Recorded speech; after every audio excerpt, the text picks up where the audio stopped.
on social media and all that, and you just do not reply.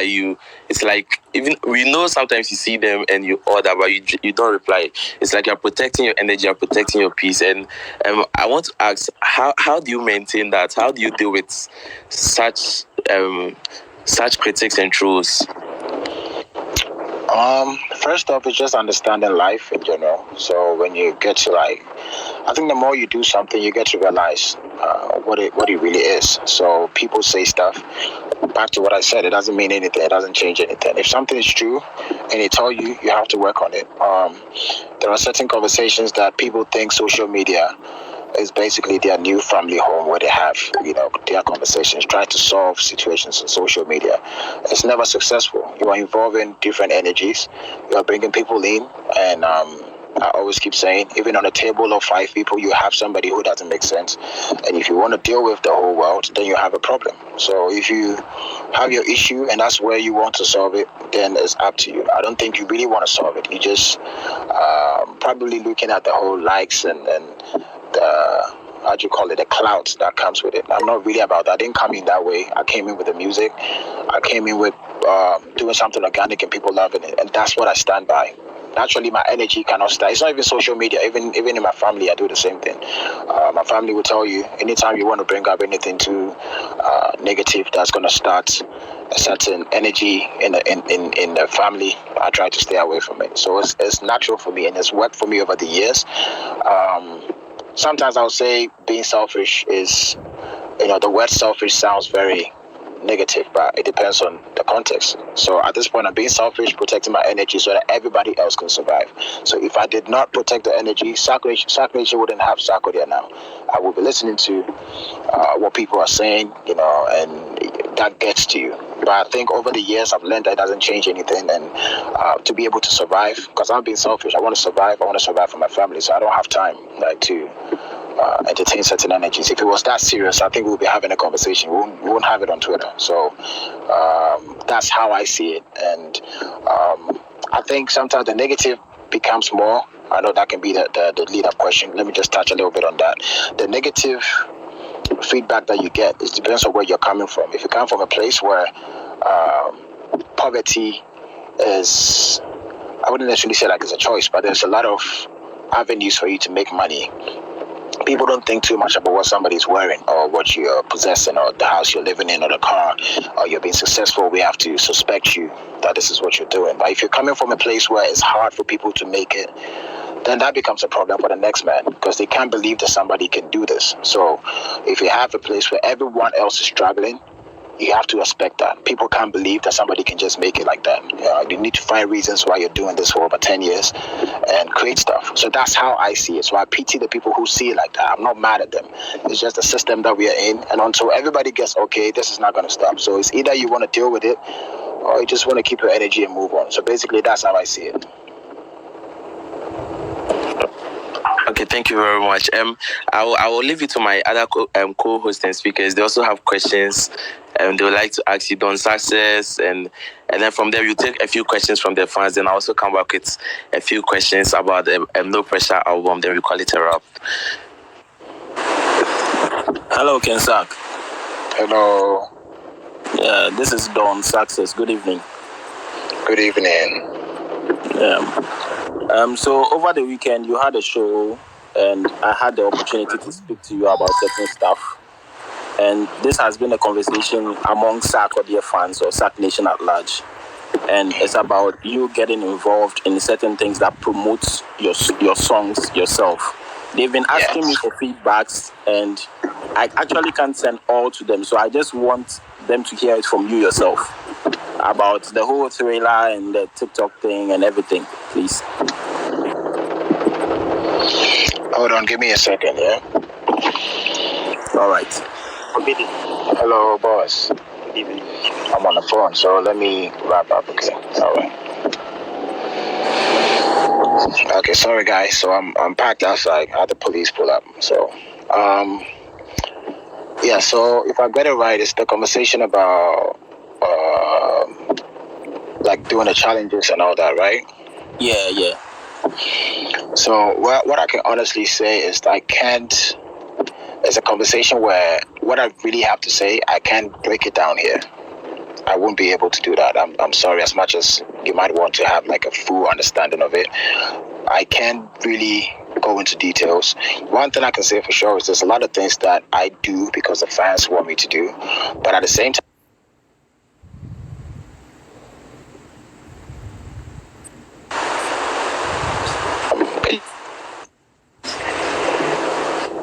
Hello. can you guys hear me? Yeah, you were off for a while. Sorry. All right, so there was a call coming in.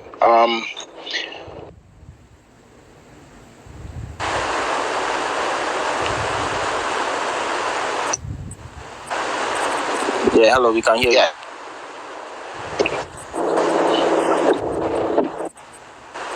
Are we back? Yeah, we are. Yeah, we can hear you now. We can hear you clearly. Because of you guys, I had to take time off to like do this. So there's a call like coming through that I have to be somewhere, but I'm sorry. So I can really break down the main reason why I said I'm not even going to limit it to what you're asking me. There's a whole lot of things I know you guys sometimes you say and you don't see me do it. I can't break down to you, but what I can say is for you guys to understand, because sometimes I see things from a different perspective. As much as the fans feel this is what's supposed to happen, there are things that when you say it, it clicks. I know it doesn't take anything. I can do it. I can list a whole lot that I get feedback from you and I have to work on. I do it, and most, even if I've not done it, I try to do it. But I can't give you details as in why certain things I don't do it, because that's also especially in a space like this, you never know who is in here. So there are certain details that what the brand positioning is, we can't have a conversation over here. All right. Thank you very All right. Okay, guys. So please, if you are coming on the space to ask King Sak a question, please, it's just one question. Because of time, please, one question. So KalyJay, if you have a question, you can ask now. Hi, Ken Sak. All right. So my question is quite simple. For me, I think that one of the things that I admire about you is the fact that consciously you're putting a documentation of everything that you're doing, like your interviews when you travel abroad, because you're in a system where a lot of artists are not documenting the work that they are doing. And again, our country is also not protecting our legends. We don't have museums like Hall of Fame for our legends. For you as an artist, I mean, recently, Nana Mpedu passed away. And 10, 20 years to come, people or children wouldn't be introduced to even his image and some of the work that he's done. What will you say to this? I mean, do you have any advice to the young artists coming that if now the nation is not doing it collectively, they themselves, what can they do to build that documentation of their career? I think you kind of you answered the question already, because as you said, we're living in a country where everything is like super one way. People are born and then they're told that you have to go and sit in an office and have a tie on, and that's what success means here in our country. So everything that we see is just one-sided. We are not tapping into all this. Let me say even revenue that comes from the creative industry, because people think when you hear entertainment, it basically means entertainment. And what you said is killing. What's the proverb? You kill two birds with one stone. So if you preserve culture, yes, you're preserving Sarkodie's legacy, you're preserving Daddy Lumba's legacy, and Ampedu. But on the other hand, people pay for this information. People want to see this. People want to enjoy documentaries. People want to see stuff. So that's one thing that at this point I try my best to get these people to understand. Some of them are really falling for it. They are getting it. It depends on the presentation. We're trying to get people in power to take these things serious. Each and every country that we want to go to, it's like we're watching a movie. All the countries you want to go to is about what you read about it, what you see, the pictures you see, the video. As little as these things seem to you, hip hop was sold to us through videos. When we saw them rapping and sitting on Lamborghinis and all that, we thought each and every one owned one of them, So we bought that, and that was the secret to the success of a lot of big companies. Commercials are very necessary. So I think that's the part where the content is not really utilizing it. We are not selling our narrative well. But until then, as you said, I realized that nobody's going to tell my story. These beautiful things I'm doing in my life, amazing experiences I'm having. As much as I can, just take a picture or two. I was probably one of the first artists to start having a camera guy 24/7 around me, because I saw that that's the only way I can tell my narrative. I can tell people what's happening. Now nobody can control it, so I can tell you this is how I want you to think about what I did. So yes, it's very necessary as an artist. That's future stuff that you would want to let people know, because all along I had somebody with me documenting all these footages. So hopefully one day we can put together a whole documentary about myself, and I have enough material to share with the fans. So yes, I would advise for young artists coming to have that as an option to be able to document their career.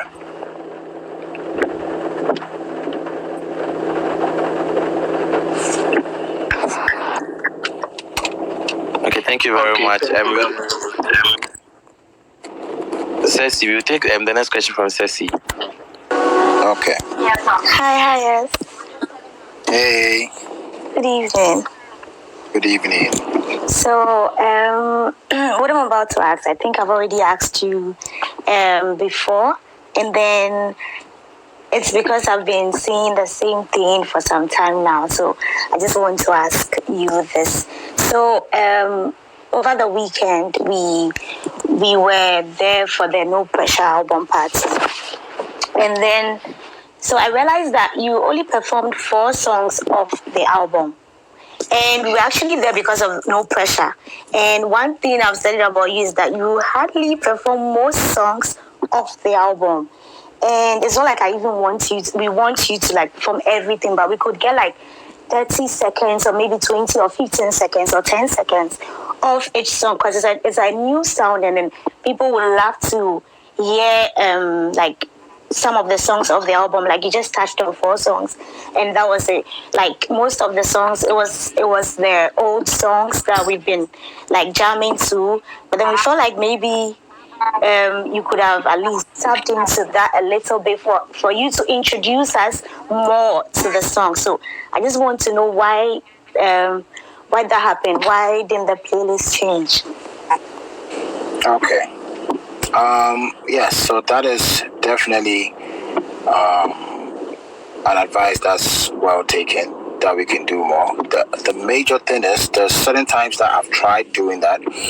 I think on Highest there was a time where I used to play Even Overdose a lot, and I think when you're on stage as an artist, you have max. Normally what I do is I have max 2 hours to sustain the energy of the crowd, and mind you, the crowd, they have the music at home. So as much as you are a big fan and you have certain songs that you want to hear, you have masses there who are just music lovers who love Sarkodie, but they are not into it as you are.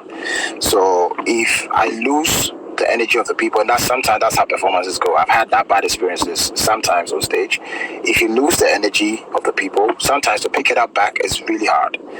So when we're doing the playlisting, we play the music, and we kind of predict the vibe of what the music is going to do. So when we do something, even if you play a low song, let's say When I Grow Up, which is very slow, but I know at least 70 to 60% of the people know it. So that it's not a gamble. And we have certain songs that when the lyrics, you don't need to know the song to like it. I choose that as well, because what I'm going to say is going to get reaction. But there are certain songs that if you're not in tune with the music, it might drop the energy.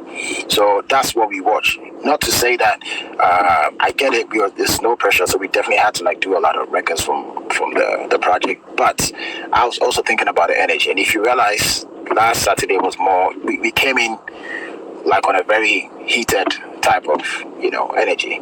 So I had to keep that thing going to keep the performance in a certain energy frequency till I'm done. So that's what normally happens. So as much as even me personally, there are songs that I always want to perform. A song like Hallelujah with Vivian, I've always tried to perform it. And DJ Mensa, Angel, they'll tell me it's good, but the energy mic drop, and that sometimes they're very scared about that. So we go back and forth, and it's not only me that have to decide; it's the whole team, and especially Mensa, because he is more of a DJ. He deals with the crowd, so he kind of like comes in to let me know if this is possible that we can do. If it's very intimate, yes, I know it's just Ceci and all these people. You guys know from word to word if I drop a song yesterday, so that I could do a lot of that. But if I have the masses, some people who are not necessarily 24/7 about Sarkodie, you have to be considerate that it just came in. So you can lose some people to even get out of the place if the energy drop. So to avoid that, you have to be very careful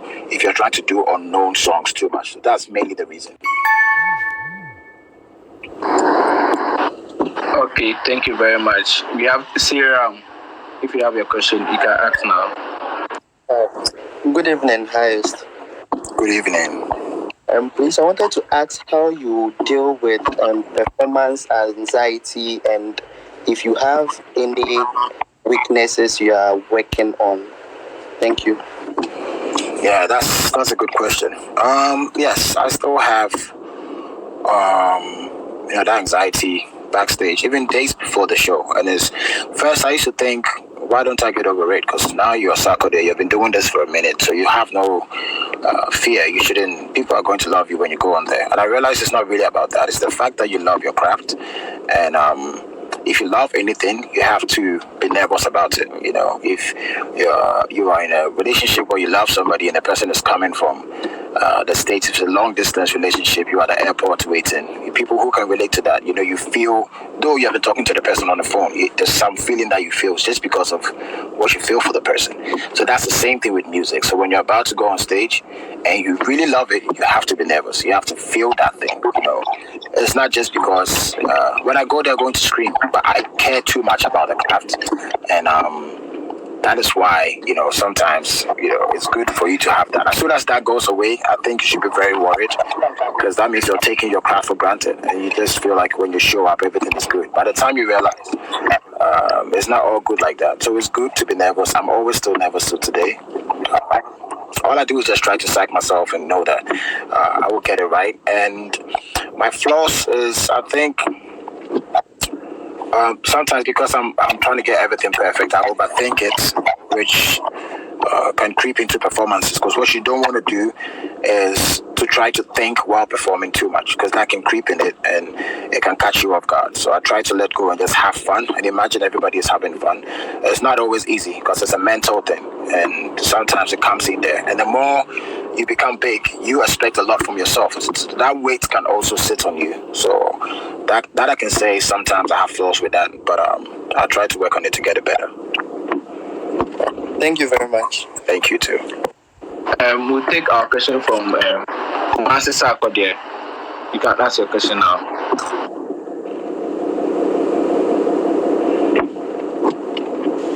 Obidi. Hello. Obidi, good evening. Good evening. I have a question and I have a request, but they said I have only one chance, so I want to use the request to other. Mm-hmm. Please, as you see the interface, please can you click on my handle and follow back, please? I just did. You just did?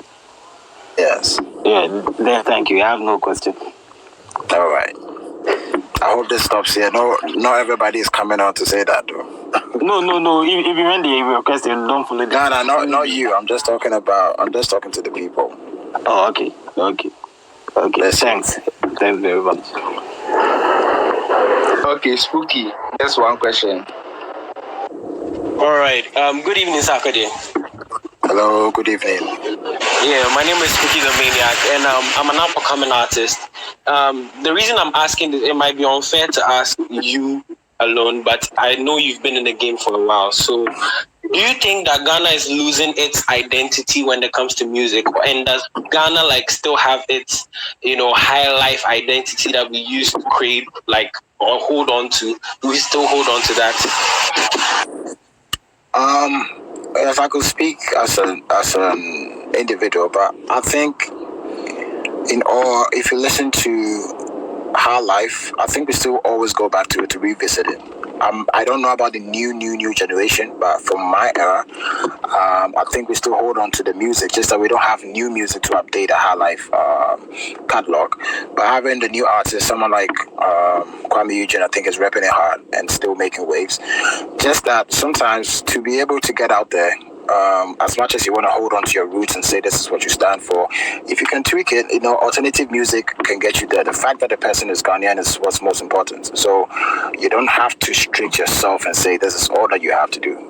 Music is music. You have that in you. If you're inspired by that, you want to push that, you can have it in there and try to like tweak it around and make it work. But I think I don't want us to box ourselves too much. We rep our life. I think it's not supposed to go anywhere. We will have people always doing it for our people, but sometimes alternative music will get us there. And if that's what's going to take us there, and you have have the Ghanaian vibe in there, I don't think that will hurt anything. So I don't think we're necessarily losing our identity. It's just that as people, we have to be very proud of it to be able to, be in the world's face with it. As in the whole movement we're doing, we have to invade, whether being an artist or being individuals. Because now the artists are all over the place because the people don't own up to what we do for them. So now you are left with, okay, you want to be able to please the South Africans, you want to be able to please the Nigerians or please people in London or the States. So the artists just want to do music that they feel like is going to blow them there, which I don't knock that because I'm everything Ghana. So even if you're doing real hip-hop and you're Ghanaian, I'm still supporting anyways. But I think as Ghanaians, we still go back to it. If you go to any Ghanaian gathering, you get to understand that we still love our music. So I don't feel like we have lost it.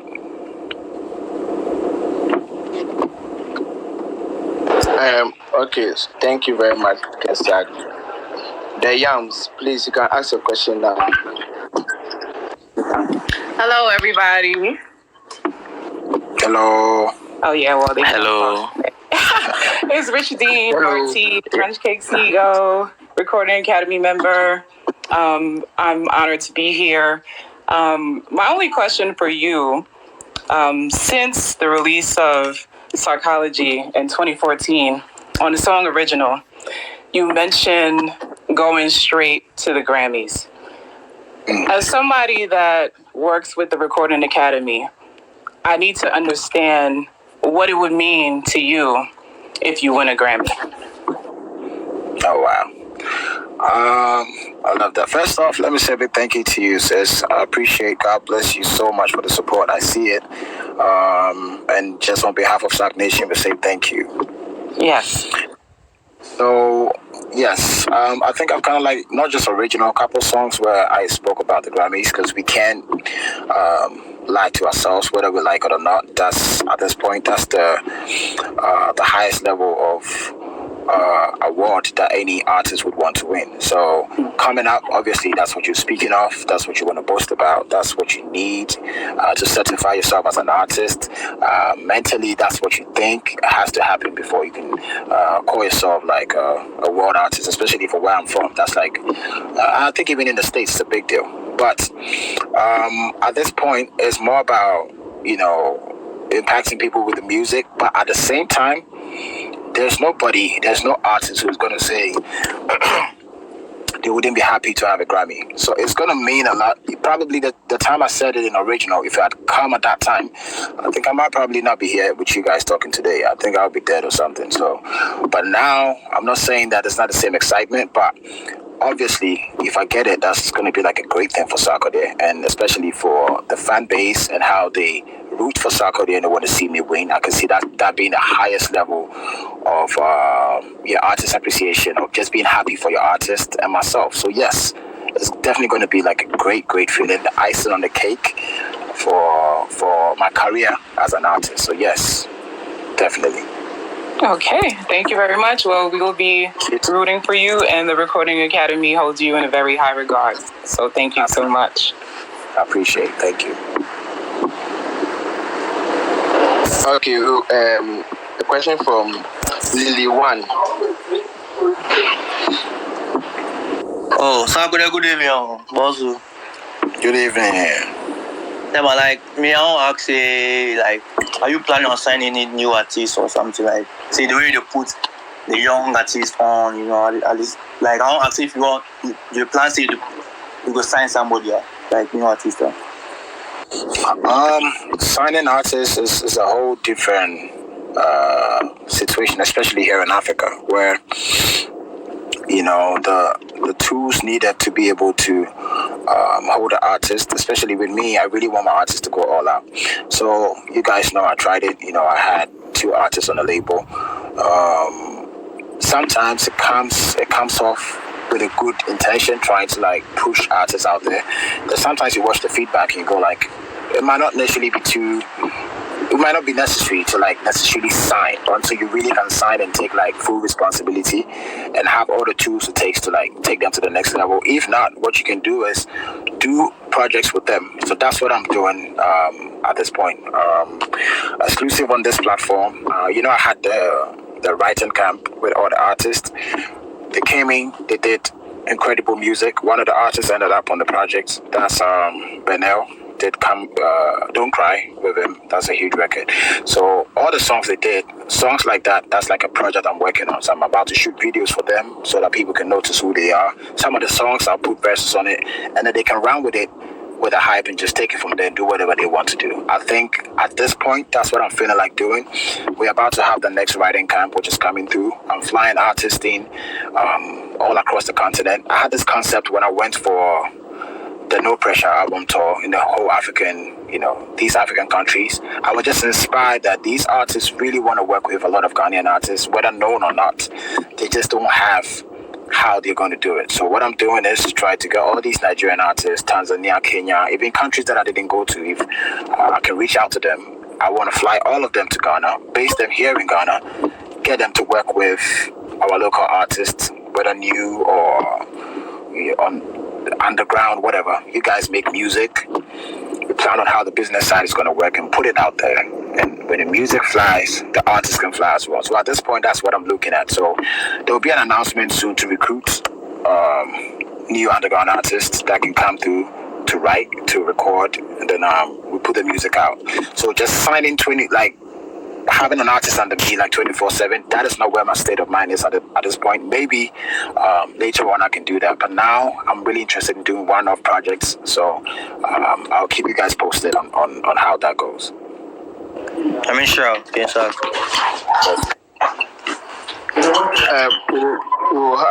Anthony, please ask a question.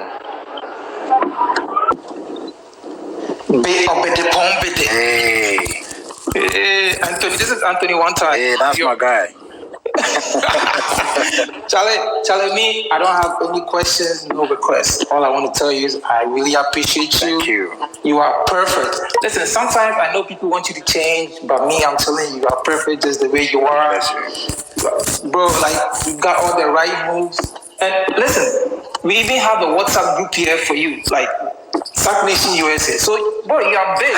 Like people don't know. So.